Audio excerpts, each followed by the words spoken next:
যে সেই মুক্তিযুদ্ধের পরে যে আমরা স্বাধীন হলাম, স্বাধীনতার পরে যে সরকার আসলো, সেই সরকার কিন্তু আমাদের সেই মুক্তিযুদ্ধের চেতনাকে প্রথম থেকেই ভুলুণ্ঠিত করতে শুরু করল। স্বাধীনতার সার্বভৌমত্ব হুমকির সম্মুখীন হয়েছে। আপনারা যারা 72 থেকে 75 এই সময়টাকে আপনারা পর্যালোচনা করবেন, আপনারা দেখবেন সে সময় গণতন্ত্রকে হত্যা করে বাকশাল প্রতিষ্ঠা করা হয়েছে, একদলীয় শাসন, সব রাজনৈতিক দল বাতিল, সংবাদপত্রের স্বাধীনতাকে সম্পূর্ণ ধ্বংস করা হয়েছিল। 4টি সরকারি সংবাদপত্র ছাড়া সকল সংবাদপত্র বন্ধ করে দেওয়া হয়েছিল।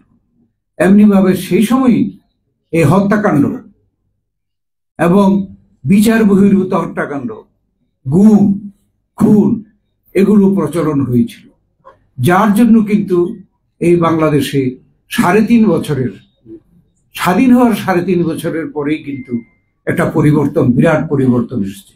পরিবর্তন এসেছে 15ই আগস্টের মাধ্যমে, পরিবর্তন এসেছে 7ই নভেম্বরের সিপাহী জনতার বিপ্লবের মাধ্যমে।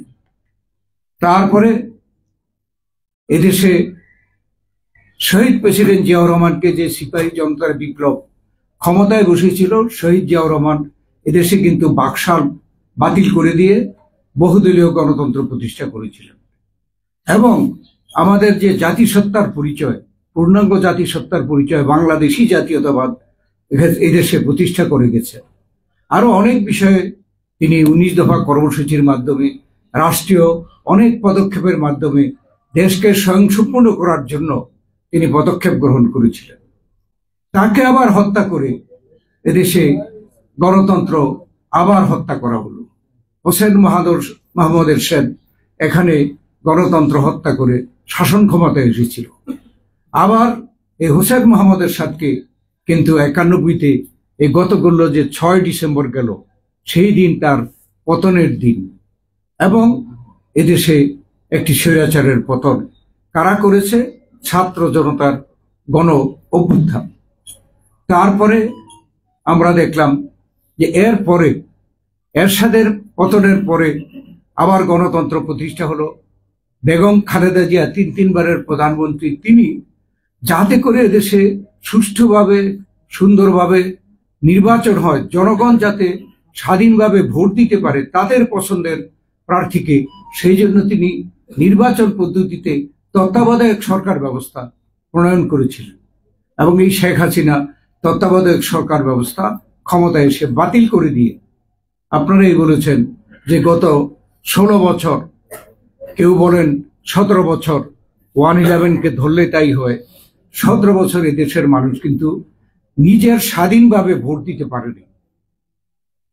গণতন্ত্রকে হত্যা করে গায়ের জোরে ক্ষমতায় টিকে থাকার জন্য এই শেখ হাসিনা নিজে স্বৈরাচারী হয়েছে এবং সেজন্যই কিন্তু বাংলাদেশের যারা লুণ্ঠনকারী, ব্যাংক লুট করেছে তারা, যারা প্রজেক্টের নামে টাকা তুলে বিদেশে পাচার করেছে তারা, এইসব সুবিধাবাদী লোকরা শেখ হাসিনাকে সমর্থন দিয়ে শেখ হাসিনাকে পূর্ণ স্বৈরাচারে পরিণত করেছিল, যার প্রতিবাদে আমাদের যে 16 বছরের আন্দোলন, এই 20 দল নিয়ে আমরা আন্দোলন করেছি, তার চূড়ান্ত যে আন্দোলন বৈষম্য বিরোধী ছাত্র গণ অভ্যুত্থান রূপ লাভ করে জুলাই আগস্ট মাসে।